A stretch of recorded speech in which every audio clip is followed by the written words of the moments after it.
I'm Elvin Stoltzfus. I'm from Lewisburg, Pennsylvania, about 450 miles from here, and have a lot of. We attend Buffalo Mennonite, which is Lester Diller is a pastor there, and we are affiliated with CMC. So come on in. You might have to sit on someone's lap. I'm safe.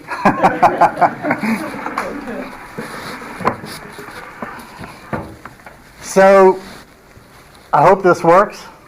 If not, we're gonna need somebody with. There we go. I'm raised in a conservative Mennonite family. There's 16 of us there. There were 19 of us total. My parents adopted 3 more. There were throughout the journey of my mom raising 19 of us. She also had around 60 foster kids. Wow.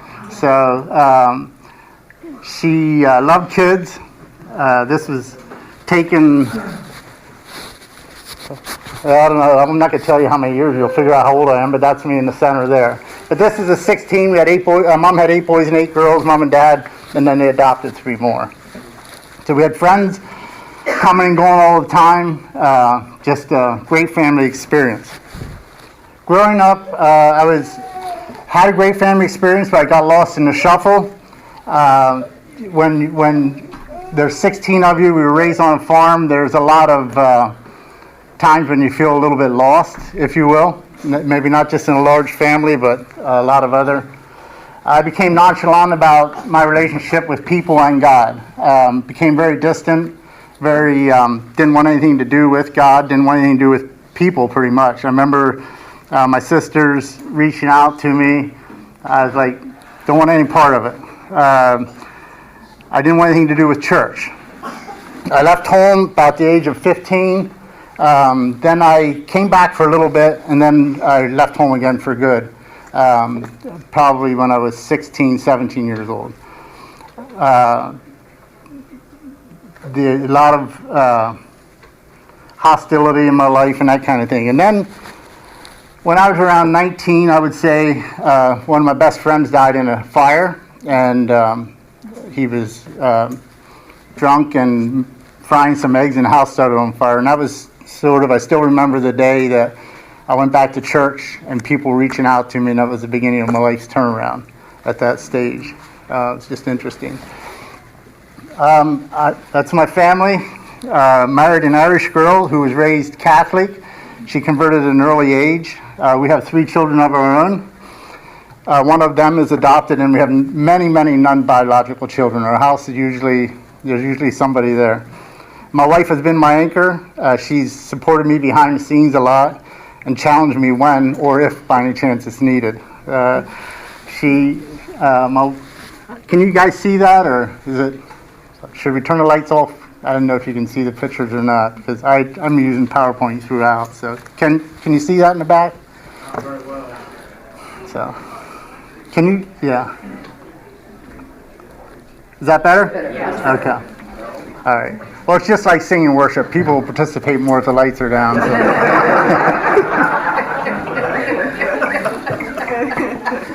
My son-in-law here is from Hungary. This is my daughter, Alyssa, my wife, my son, Logan, Janae, Stoltzfus, and then Alexis, our youngest. Janae was a Stoltzfus when my son married her. That's why. And she has some relatives here, right? Al. So, Logan and Janae actually met out of Rosedale, which is pretty interesting. We have had in our journey many life-changing experiences. In 2007, my wife was struck by lightning, almost died. Miracle that she is alive.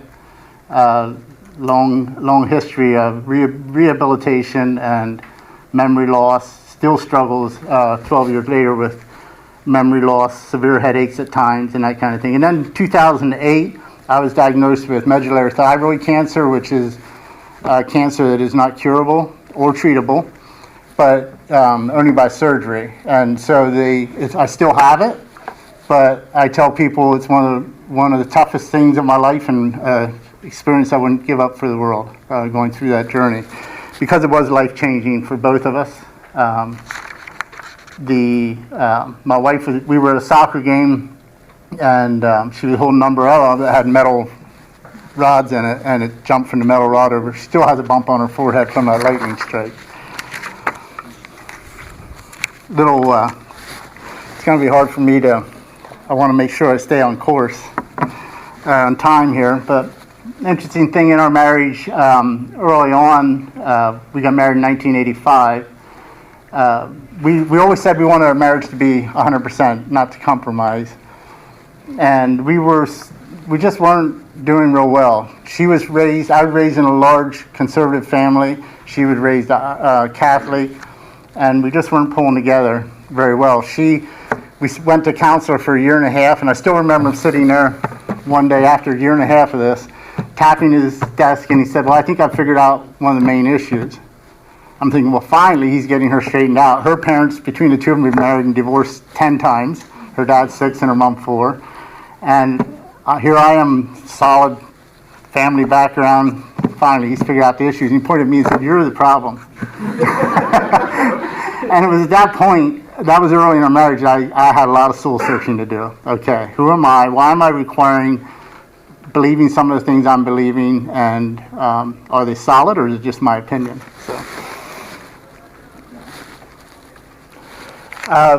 The businesses I'm involved in, is we have Stoles Through Grain, which we buy and sell a lot of, we farm around 3,000 acres and then buy and sell a lot of grain for customers in our area. My son and Janae, my daughter-in-law, take care of a lot of that, and they're very involved in the farm. Also involved with Pickrite. Pickrite is a small company that started in 1986. We currently employ around 100 people, a little over 100. We build vegetable harvesters, quite a few in Ohio, actually, in the Midwest. We build tanks for septic trucks, for water trucks, manure spreaders, dump trucks, all kinds of ag equipment and some non-ag. We've sold to 26 different countries throughout the world, and I've traveled personally to 36 countries. And have developed a lot of close friends in the countries I've been in. We need to be financially successful and strong as a company, but we've made the main purpose of our company, Pickrite, is to impact lives for Christ. We've been very intentional about that, surrounded by a team of good people who care about Pickrite, and most of the people that are very close to me in leadership there are very committed to the relationship with the Lord as well. We have a lot of employees who are Christians and then a lot that aren't and never have experienced a personal relationship with Christ. So what do you do with that? We have been very intentional to share the gospel with the people as a Christian company, but try to do it in a way that's not in your face all the time, but just to share our own personal beliefs. To have a faith-based company is very important. It's part of it. It's very dear to me, but it's also very important to have a team that's committed to leadership, that's committed to the gospel as well. We have a lot of opportunities to share the gospel, but there's a lot of times I completely miss it as well. There just are. There's times when I totally miss what God's trying to tell me. Some of the ways to share the gospel, I think some ways that are vital to sharing the gospel are to interact with people on a more personal level. And I'm jumping around a little bit, I will, but that's to sort of keep my ADD under control. So the things that I feel when you look in today's world, in business, in personal lives, wherever it is, the next 7 things I'm going to post, I think are probably the top importance in as we share the gospel with people we work with, people we interact with. Number 1 is honor confidence. When somebody tells you something and says, please don't tell anybody, when you think around, how many people do you know that you can do that with and that will actually honor that? It's pretty rare. And it's, to me, I think, if somebody asks you, please don't tell anybody, that means don't tell anyone. My first question, a lot of times somebody tells me, is it okay if I tell my wife, because I trust her 100% and she keeps things to herself? If they say yes, absolutely, because I don't like, my wife and I are pretty much an open book together. But make sure when you're reaching out to people that you do honor confidence. My kids, it's frustrating for me today sometimes because my kids, they know things that they won't tell me. And I like that, but yet it's like, wait a minute, my son's 29, he's like, well, Dad, I can't say that, I promised I wouldn't. I think, oh, good, they're getting it. Because that is important. It's many times, my dad used to say, whispered in the closets, shouted from the rooftops. And so many times that's true. And how quickly that breaks trust when you do that. Second one is be a trustworthy friend. Do you have an agenda when you're going out with somebody or getting to know somebody? Or is it about them? Period. And that's hard to find when you're reaching out to somebody. Do you want some self-gratification for that, or is it about that person? Get to know them. Get to know the details about their lives, their likes, their dislikes, and put that in your noggin. Remember that. What do you like? What do you not like? Spend time with them. Truly care. Truly care about people. People can tell when you care. People can tell if you're interested or if you're not. Make a commitment to truly care about what you're talking about. Spend time. It's more than just saying I'll be praying for you. It's more than just saying, hey, hang in there. But it's getting to know that person. I have some stories about that as we move along. Be a person that when you're listening to somebody, don't be looking around the room. I don't care if it's at work. I don't care if it's in your personal life. Connect with that person and listen to what they have to say. Lastly on this is follow up. Be specific when you're following up. Be specific in your conversation. I was at the hospital a couple weeks ago, and I had requested prayer probably in the men's Sunday school group for our youngest child, because there was I had some concerns. I requested prayer probably 6 months ago. I was at the hospital visiting a guy, and his son came in, and as he left, he said, "Hey, I'm still praying for your daughter." That was 6 months ago. Now, do you think that can mean something to me? So be specific and follow up on prayer requests. That means a lot to people, and it's more than just lip service. One of the things we did at Pick Right, we had a lot of people. My generation is different than millennials. I can learn a lot from millennials. My son is 29, and sometimes they get frustrated because he says, Dad, sometimes you're a workaholic. I'm like, well, yeah, that's what it takes to make. But he's very intentional to focus on his family, his wife, his things that really, to me, are important, that aren't as important to him, that are actually more valuable. So both generations can learn a lot. The older generation from the younger generation, when we pull together, we're much more dangerous than when we're fighting against each other. At Pick Right, we had we hired around 30 people in the last since September because we've been extremely busy. But we had a lot of challenges trying to communicate what our expectations were. Prior to that, around a year ago, for some of the same reasons, we came up with a culture for the company that we have everybody sign on to before we'll hire them. We'll say, if you can agree to this, welcome to the team, but if not, you really need to go get a job somewhere else.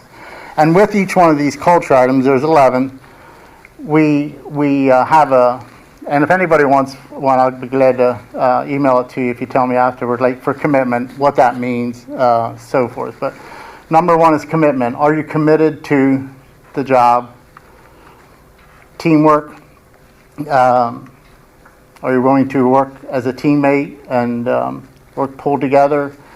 Are you willing to be a person of integrity? Now, I tell people when I say attitude, it doesn't mean good or bad. It means a good attitude.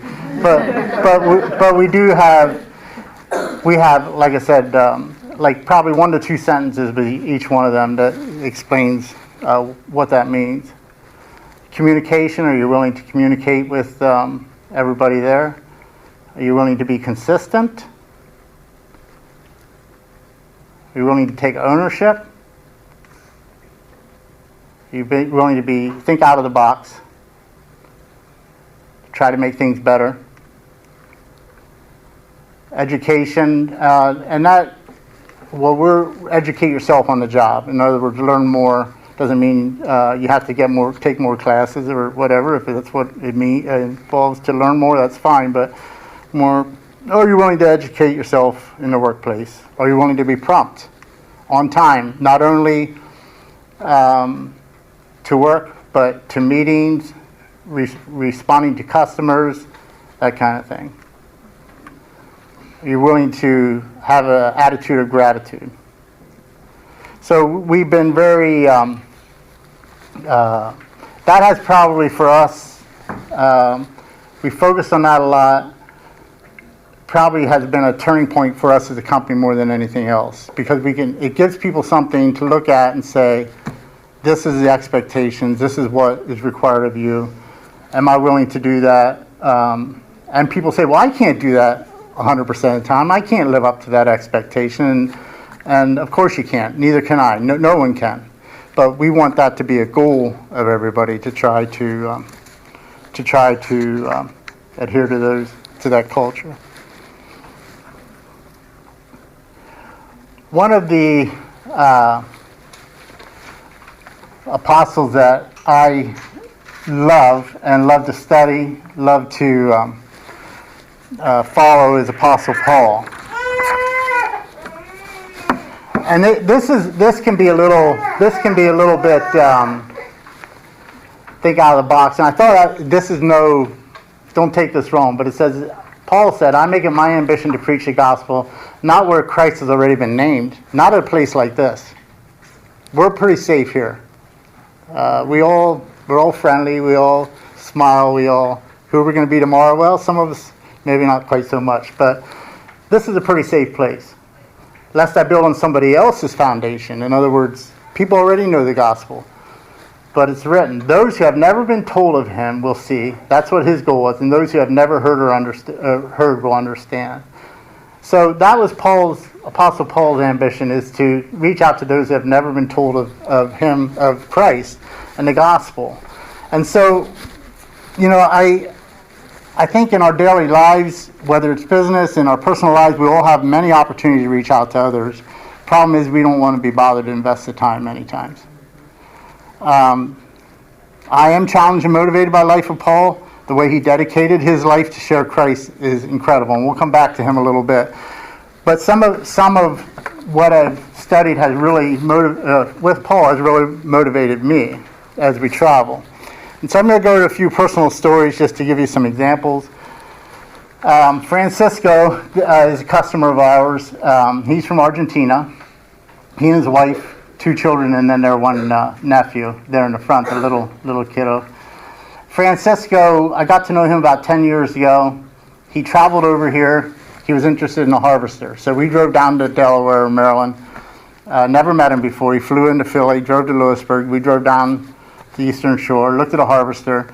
He came back, and not even at the motel, he starts reaching into his sock. And I'm like, there were some people watching, and I'm like, he rolls up his pant, and he's reaching into his sock. I said, well, what are you doing? He said, rolls out $10,000, says, I want to give you a down payment on a machine. I said, well, I don't have a contract ready for you yet. I don't even know what you're looking for. He said, no, I trust you. I saw the way you interacted with the farmers. on the Eastern Shore. I saw the way they respected you. And he said, here's $10,000. I don't want to carry it with me here in the motel room. So I went home and told my wife, we're going to party. But he ended up buying a machine. We developed a very keen friendship. Our daughter went over and lived with them for a month in Argentina. Their son on the left with the dreads there, he came to our place for a month in the summer. His son is now going to med school in Argentina. But one day, Francisco and I have done a lot of hiking together in mountains of Colorado. Francisco does a lot of rock climbing stuff in Argentina. I've hiked with him in the Andes in Argentina. But one day, he's been at our place multiple times for a week at a time. One day, his wife, by the way, is a marathon runner. She ran the Boston Marathon. She just ran a 100-kilometer race in the mountains of Argentina, and I think out of like 300 women came in second. She's the real deal when it comes to running, I can tell you. Beautiful family, but one day, I know right where the spot was, about a mile from our home. He was ready to leave. We were grabbing a cup of coffee before he was ready to go home, and he said, I don't understand the peace I feel at your home. I can't feel that anywhere at home. And I'd never really, we lived our life. We lived the way we lived, but I didn't really share the gospel with him per se, like, you need Jesus.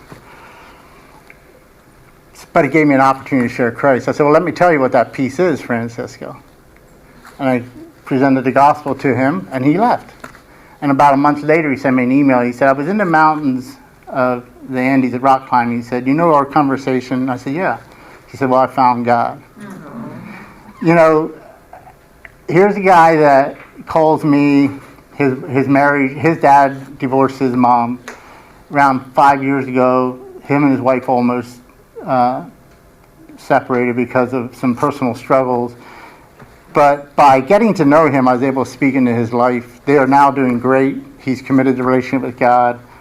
Just a beautiful family. But that's a guy clean over in Argentina. So that's an opportunity I've had through business.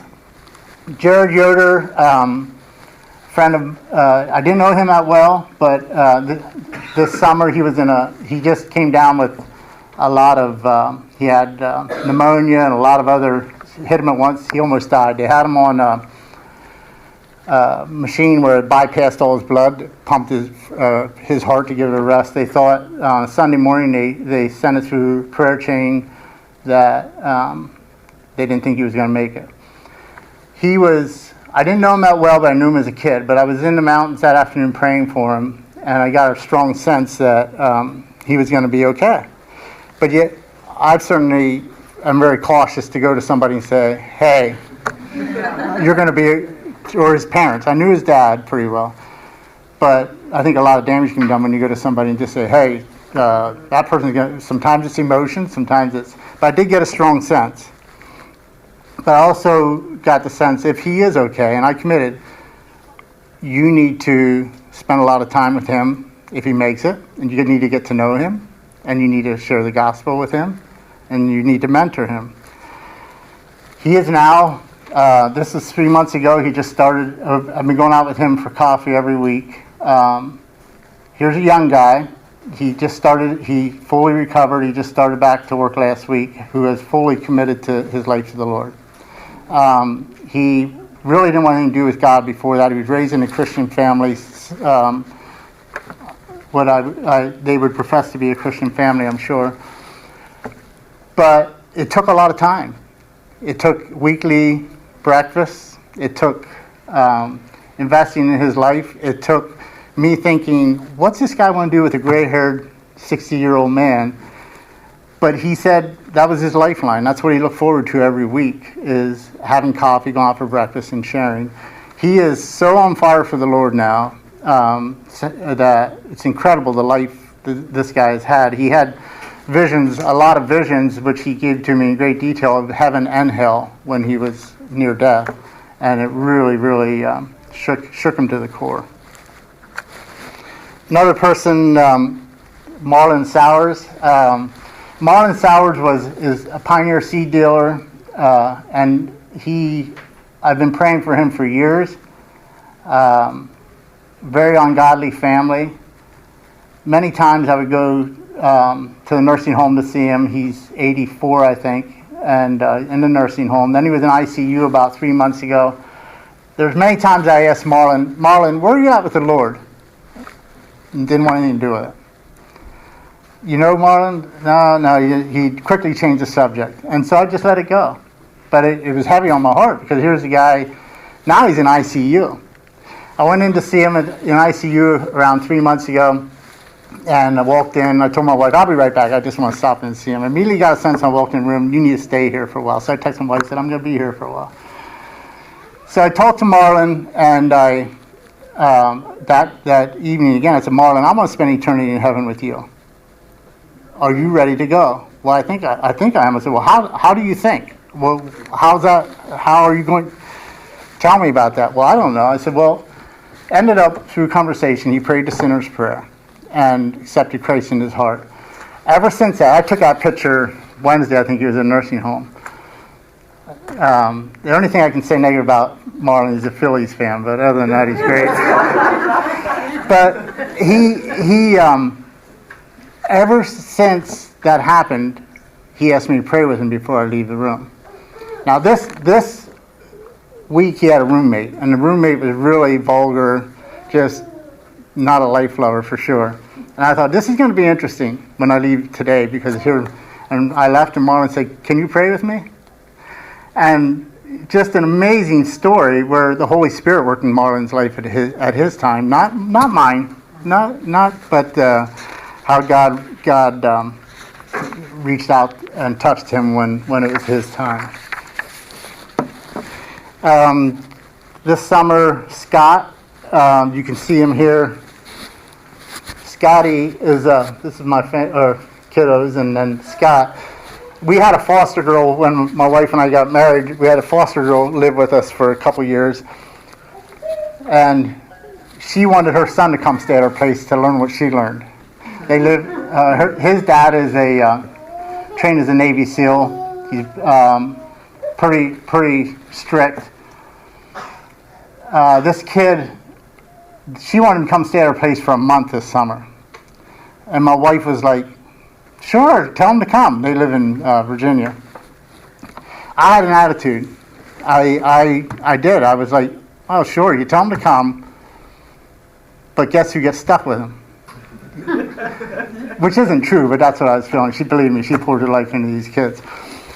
So we were at church. Lester Dill was preaching, and a good sermon. I was like, God, I was all excited. I was like, I prayed. I said, God, give me opportunities to reach people. I want opportunities to reach people for you.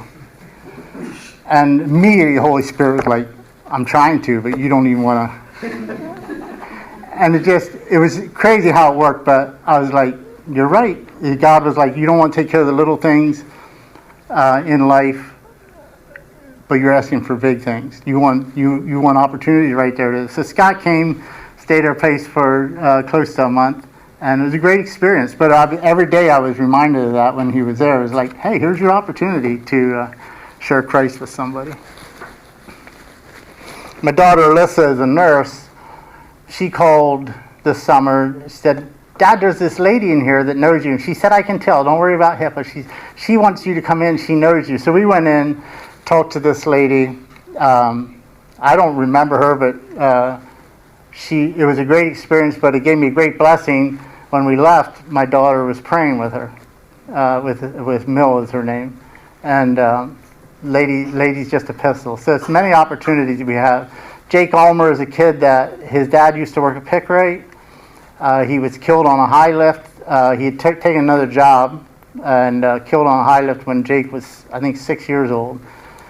I built a real friendship with him. He doesn't have a dad, but the crazy thing is he calls me still and says, hey, can we do breakfast?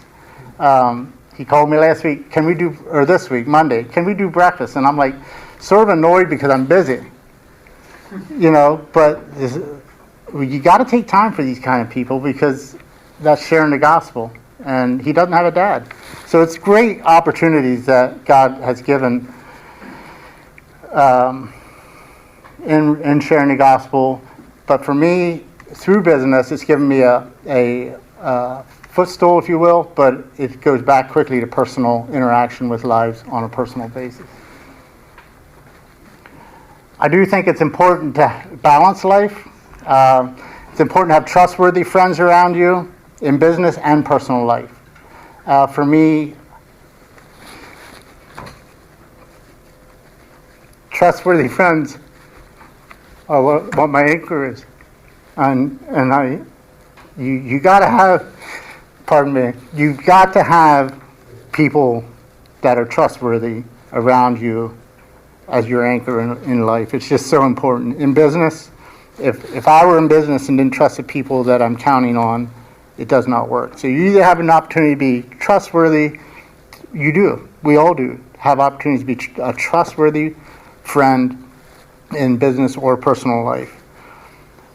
The other thing I think is extremely important is surround yourself or invest in people who want to change.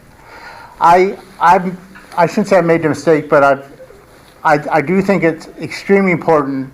We can dump a lot of time and energy into people that really aren't interested in changing. They're just sucking the sap out of you. So I don't know how to tell the difference in that, but I don't think you should depend on your feelings necessarily, because there's times you don't feel like going out with somebody. But I do think that we needed to pray and depend on the Holy Spirit for direction in that. Is this person really want to change? Do they want help, or are they just sucking life out of you? My wife's pretty good at helping me with that too. Know your limits.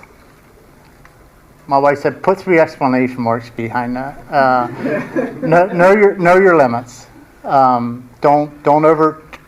I've learned many times when I'm with somebody or in a crowd, I say, hey, let's do coffee.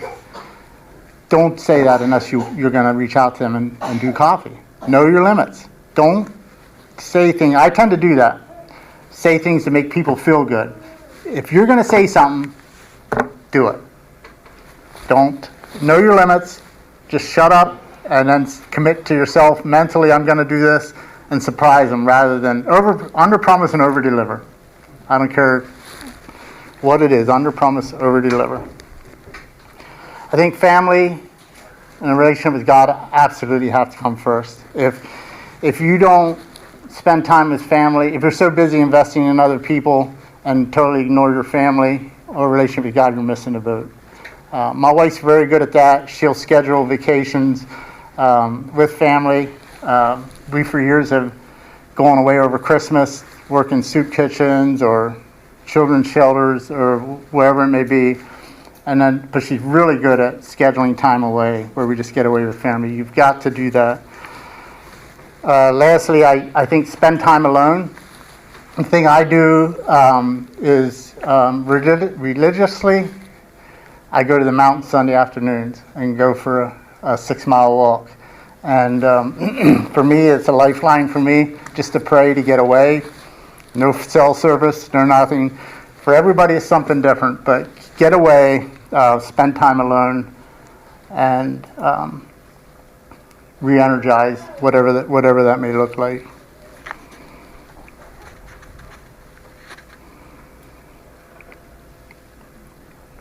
Last Sunday I was in the mountains and got caught in this is a little bit off subject, but I told you I'm ADD, so squirrel. I was in the mountains and this storm came up and it started, I was like 2 miles back in, so I was trying to get back out to the truck running as fast as a 60-year-old man can run, which is not like it was 30 years ago.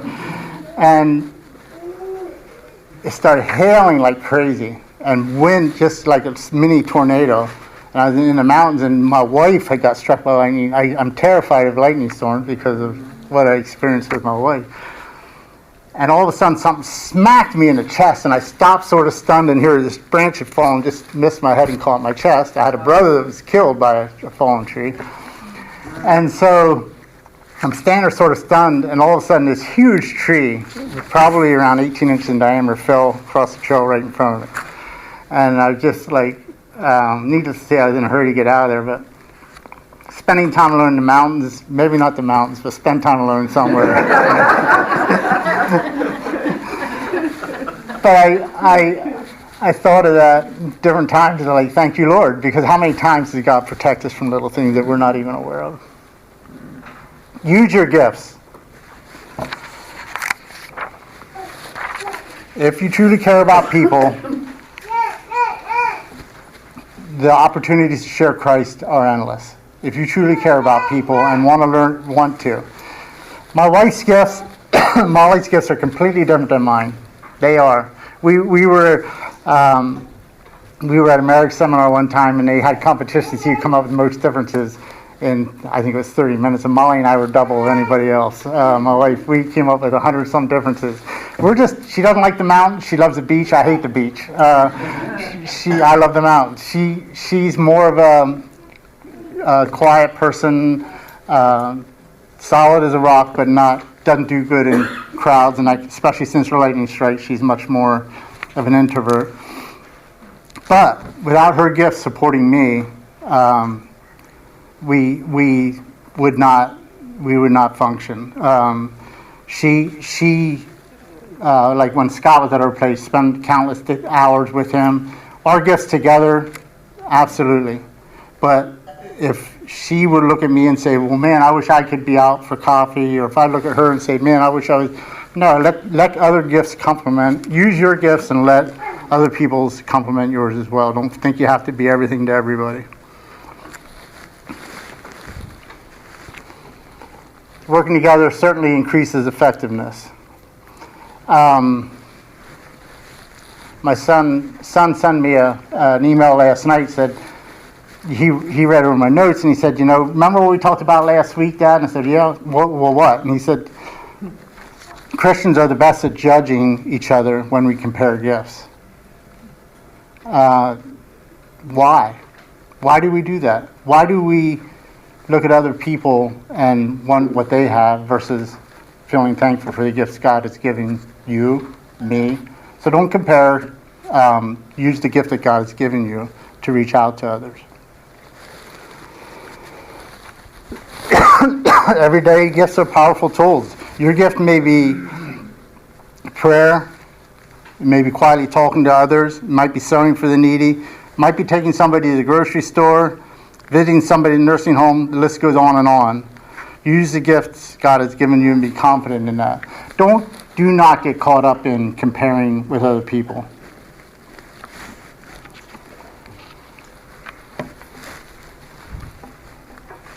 Back to Paul. Some interesting facts about Paul that I just love. Until about halfway through his ministry, he was a Pharisee, and a strong one. He was very religious, very solid in what he believed. He converted about the age of 30, and he died in the 60s.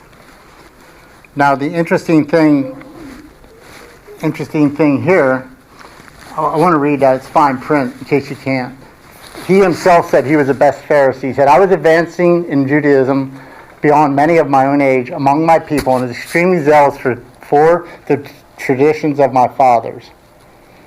Now, I'm going to take that to us as Mennonites or whatever. I'll read that again. I was advancing in Judaism beyond many of my own age among my people, and extremely zealous for the traditions of my fathers. What are you zealous for? Is it for your traditions, or is it to share the gospel of Christ with other people? And there is a difference. And either one's bad, but if traditions are put in front of wanting to share the gospel with others, then it is bad. In his 30s, he became the best Christian of his time by God's grace, and that was his words, not mine. Interesting thing about Paul, he was, now this is not out of the Bible, but this is from people that wrote the next, shortly after Paul had died, that were describing Paul. So it's pretty solid. Some of the people liked him and some didn't, but they're compared. He was under 5 foot tall. He was around 4'7". He had a big nose with a crook in it. I always thought of Paul as being like a huge booming voice that a good evangelist, if you will.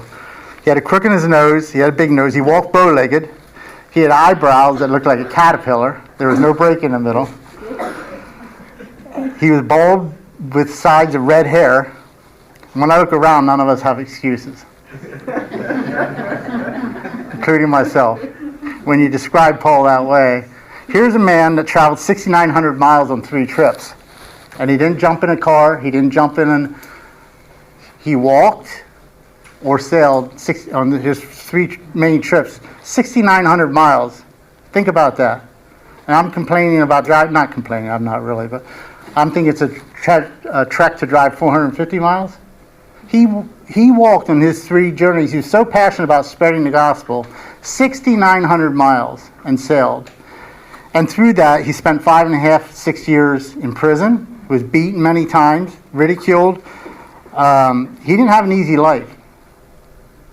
So we need to take opportunity for and make the best of the opportunities we have.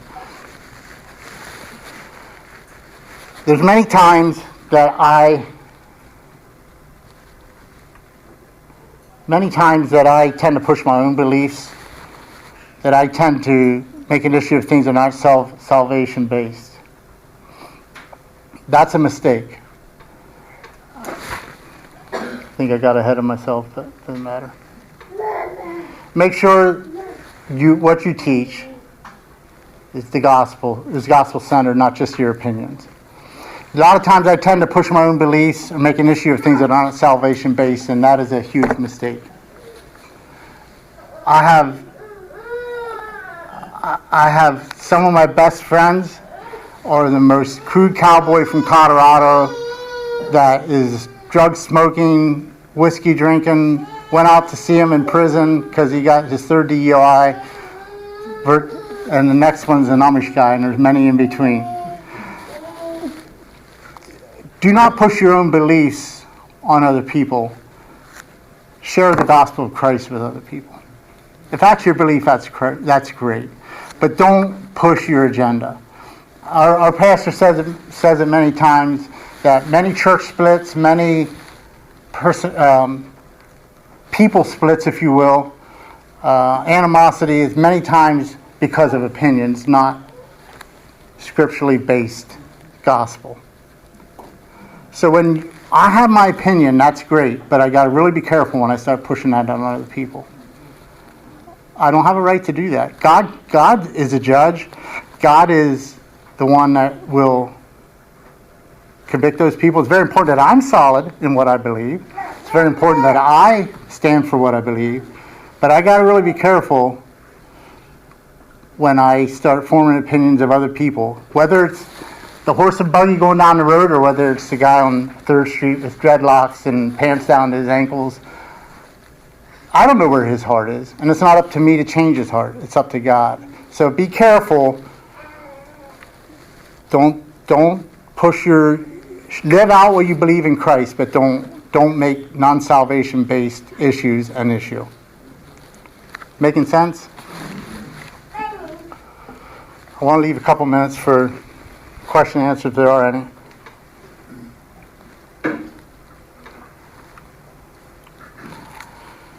There's many times that I'll give you the illustration of Marlin, the guy that was sitting there in a nursing home with his thumbs up.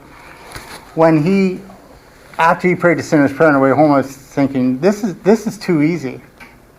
No. I was thinking, no, I have to go back and explain this further. I need to make sure. No, I don't. He prayed the sinner's prayer. I firmly believe that's the devil putting doubt in your mind. No. The Bible says it's easy. My son's favorite illustration is the thief on the cross. All he said was, Jesus, remember me when you come into your kingdom. And Jesus said, today you'll be with me in paradise. Now, who am I to put other stipulations on that and say, yeah, but no, not, do you fully understand? That's God's job, not mine. We need to be there, obviously, if there's questions and answers. But don't overcomplicate it. Just live it out.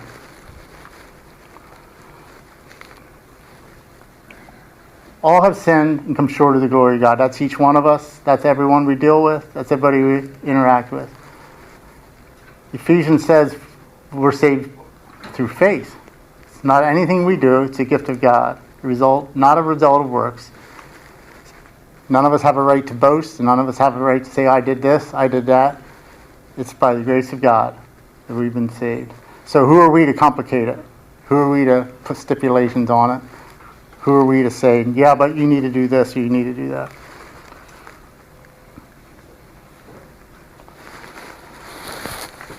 What does it say?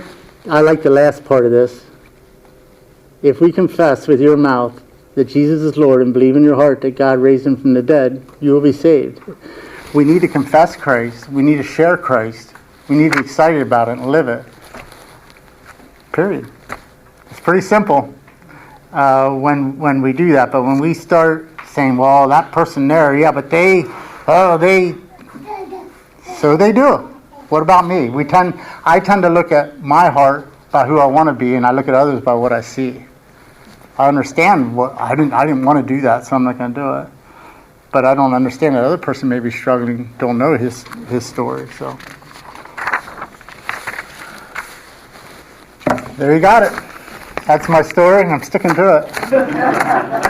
Any questions or comments, thoughts?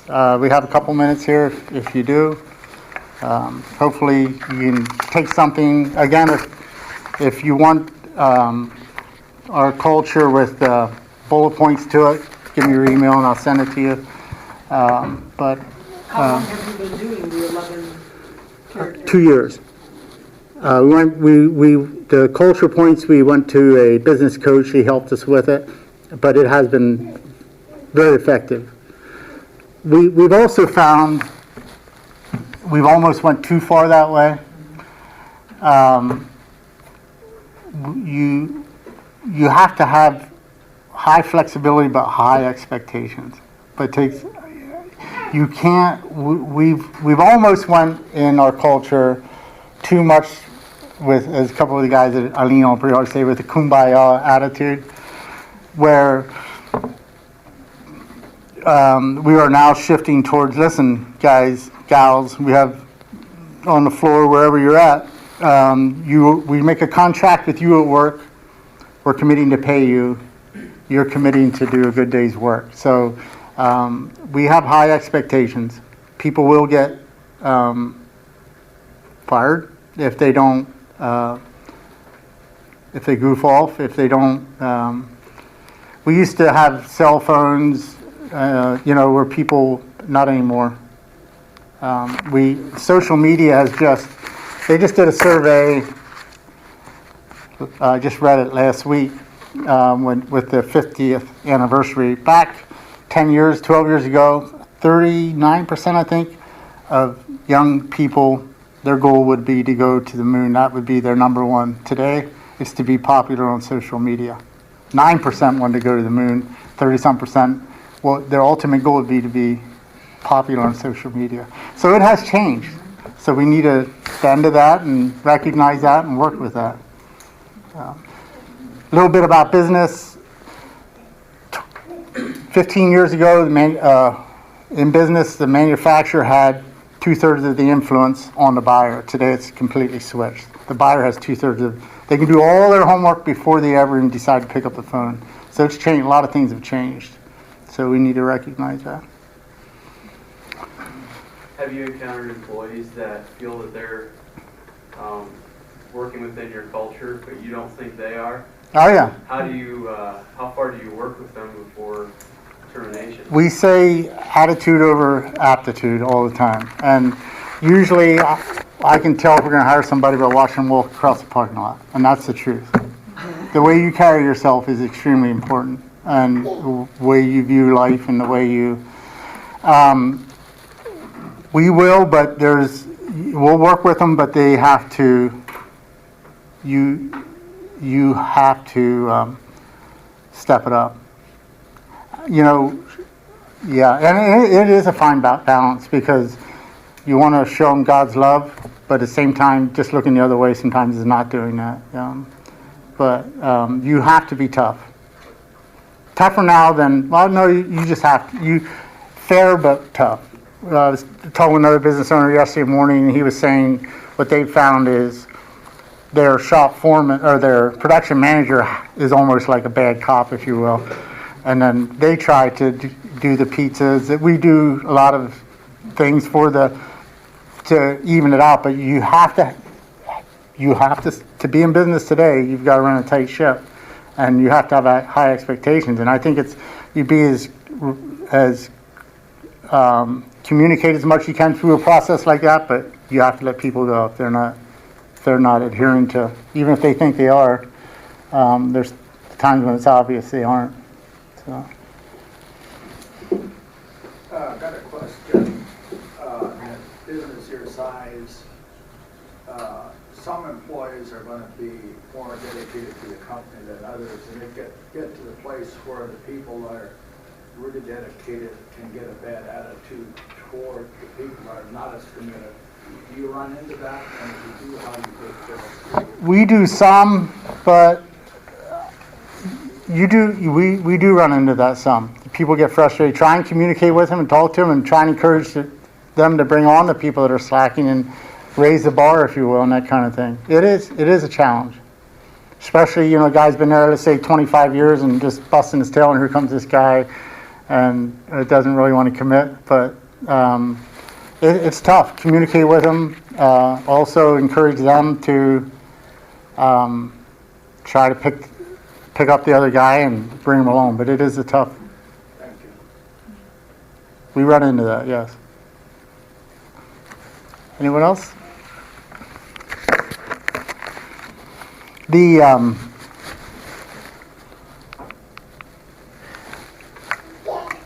has been as I said at the beginning, I tend to be a little more, I want to get along with everybody. But the older I get, the more I realize that people actually respect me more if I'm firm. Doesn't mean you don't get along with everybody. It doesn't mean you're not fair with people, but you need to let them know. I had a guy going out with coffee, helping him in the workplace, started not showing up for work. Well, we're interacting, we're going out for breakfast, so he's now my friend. So he was texting me, hey, my supervisor wrote me up, rescue me. Pretty much. And I had to make a decision with this guy that I was going to step away from the relationship. Not in a mean way, but it was one of those deals where you say you have to decide, you have to know sometimes when you're being used, and that was one of those situations. And now he's last couple weeks he's all with back problems. Well, it happened at home, but now he's run out of money, so now it happened at work a month ago.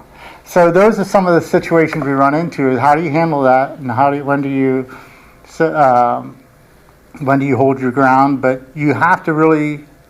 I think we are much more fair to others if we are transparent, but frank and honest, open up front, and say it like it is. Even with our friends, we need to be.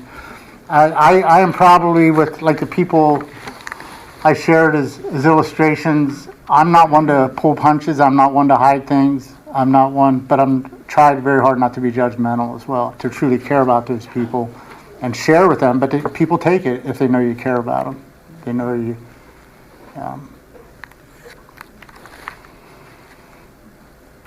Thank you, everyone. Appreciate your attendance, your kind attendance to this, and hopefully you were able to learn something today that you can take home with you for life. Thank you.